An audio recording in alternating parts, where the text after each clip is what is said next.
আমরা যে কাজটি করছি সেটা হচ্ছে মানুষের জন্য, সাধারণ মানুষের জন্য যে কাজগুলো করার প্রয়োজন সেই কাজগুলো নিয়ে আমরা মন্ত্রী পরিষদ এগিয়ে যাচ্ছি। ফ্যামিলি কার্ড, কৃষক কার্ড, ইমাম মসজিদদের বেতন ভাতা, বৃক্ষরোপণ, খাল খনন, মানুষের অন্যান্য যে প্রয়োজনীয় যে বিষয়গুলো, এই বিষয়গুলো নিয়ে আমরা কাজ করছি। আপনারা জানেন মধ্যপ্রাচ্যে একটি যুদ্ধ হচ্ছে, সেই যুদ্ধের কারণে আমাদের বিদ্যুৎ, তেল সহ বিভিন্ন জায়গায় একটু সমস্যা তৈরি হয়েছে। এটা সারা দেশের মানুষ জানেন এবং সরকার একটি তেলের ব্যাপারে সিলিং করে দিয়েছে। আমরা আবেদন করব আপনাদের মাধ্যমে যে সাধারণ মানুষ আমাদেরকে যেন এটা সহযোগিতা করে, কারণ আমরা তেল মজুদ যা আছে, গতকাল আমাদের মাননীয় বিদ্যুৎ, জ্বালানি, খনিজ সম্পদ মন্ত্রী বলেছেন যে আমাদের মজুদ রয়েছে, পাইপলাইনে আরো তেল আসতেছে, ভবিষ্যতে আসবে এবং হরমুজ প্রণালী বন্দর যে ঘোষণা ছিল সেটাও চালু আছে। তবে হঠাৎ করে যেন সব দিকে বন্ধ না হয়ে কোনো ক্রাইসিস তৈরি না হয়, এই কারণে সরকারের পক্ষ থেকে আমরা একটা সিলিং করে দিয়েছি। তবে এই সিলিং অনুযায়ী ফিলিং স্টেশনগুলোতে গেলে তেল সবাই পাবে, আতঙ্কিত হওয়ার কোনো দরকার নাই। কিছু ব্যক্তি আমি গতকাল ফেসবুকে দেখলাম যে তেল রিজার্ভ করছে, টাঙ্কিতে নিয়ে বাড়িতে রাখছে। এগুলো হলে এই জিনিসগুলো করা ঠিক হবে না এবং করা উচিত হবে না।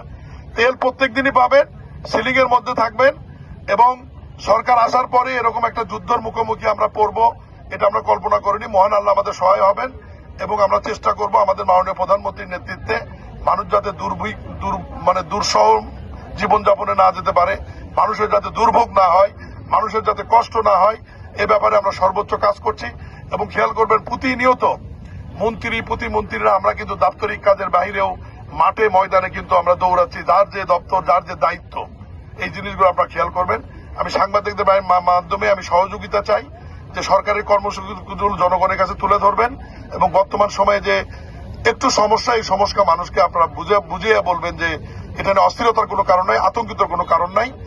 সরকার যে কোনো মূল্যে এটা মোকাবেলা করবে এবং মধ্যপ্রাচ্যের বাইরেও আমাদের অন্যান্য জায়গা থেকে যেখানে যুদ্ধ নাই এই অঞ্চলগুলো থেকে তেল বা জ্বালানি নিয়ে আসার ব্যাপারে ইতিমধ্যেই সরকার পদক্ষেপ গ্রহণ করেছে এবং ইনশাল্লাহ আমি আপনাদেরকে কথা দিতে পারি, মহান আল্লাহর ইচ্ছায় মাননীয় প্রধানমন্ত্রী তারেক রহমানের নেতৃত্বে এদেশে বড় ধরনের কোনো ক্রাইসিস হবে না ইনশাল্লাহ। আজকে যে সাবস্টেশন উন্নতির যে উদ্বোধন হলো, এই উদ্বোধনে যারা সহায়তা করেছেন পল্লী বিদ্যুৎ সমিতির কর্মকর্তাদের প্রতি আমি কৃতজ্ঞতা জানাই এবং আপনাদেরকে অনুরোধ করব যে গ্রামীণ জনপদের যে বিদ্যুৎ সার্ভিস, এটা যেন সহনীয় পর্যায়ে থাকে, মানুষ যাতে কষ্ট না পায়, এই জিনিসটা খেয়াল করবেন। কারণ মানুষ কষ্ট পেলে আমাদেরকে রিং করবে, আমাদেরকে সবসময় বিরক্ত করবে এবং আপনাদেরকেও করবে। মানুষ যেহেতু টাকা দিয়ে বিদ্যুৎ ব্যবহার করে, অতএব তাদের সেবার মানটা যেন ঠিক থাকে, এটা আপনারা অনুগ্রহপূর্বক খেয়াল রাখবেন। এবং আর এই এলাকা যেহেতু একটি সুখী সমৃদ্ধ কৃষি সমৃদ্ধ এলাকা, মানুষকে বিদ্যুৎ সহ, সেচ সহ বিভিন্ন বিষয়ে, আইনগত সহ সব বিষয়ে সহযোগিতা করা আমাদের নৈতিক দায়িত্ব। এবং যেহেতু মানুষের ভোটে আমরা নির্বাচিত প্রতিনিধি, এই জন্য আমাদের দায়ভারটা আরো সবচেয়ে বেশি।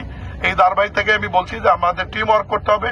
সরকারের যারা প্রতিনিধি দিয়েছেন তারা, আমার রাজনৈতিক দলের সহকর্মীদের দ্বারা সবাই মিলে একটি সুন্দর উপজেলা করবার জন্য যা করার প্রয়োজন আমরা করব। উপজেলা একটা কৃষি উদ্বুদ্ধ উপজেলা। এই উপজেলার ঘরে এবং মাঠে দুই জায়গায় মানুষের জন্য বিদ্যুৎ খুবই জরুরি প্রয়োজন। এই প্রয়োজনকে মাথায় রেখেই আমরা রাষ্ট্রীয় ক্ষমতায়, মানুষের ভোটে ক্ষমতা আসার সাথে সাথে এই অঞ্চলের বিদ্যুতের ঘাটতি পূরণ করবার জন্য পল্লী বিদ্যুৎ সমিতি উদ্যোগ নিয়ে এই সাবস্টেশনের ক্যাপাসিটি 5 MVA বাড়িয়ে দিয়েছেন। আমরা সবাই আলহামদুলিল্লাহ বলি। এবং এতে অঞ্চলের মানুষের মাঠে যে ইরিগেশনের যে সেচ কার্যের সময় যে বিদ্যুতের চাহিদা এবং বাড়ি বাড়ি যে বিদ্যুতের চাহিদা, আমি মনে করি পীরব, মাঝিহট্ট, বুড়িগঞ্জ এই অঞ্চলের মানুষের সেই চাহিদাটা পূরণ হবে।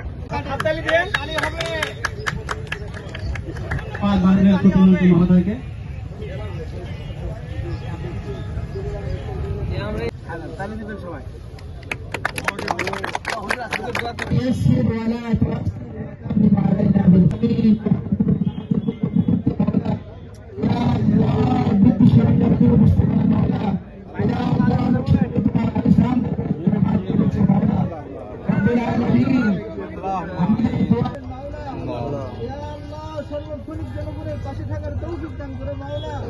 ইয়া আল্লাহ মিনাল খাসিরিন ওয়ারহামনা মাআহুম বিরহমাতিকা ইয়া আরহামার রাহিমিন।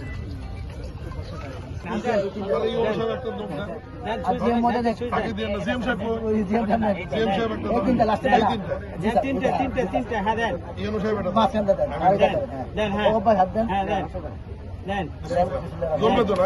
চলছে ইনশাআল্লাহ তিনটাই চলবে তাহলে হবে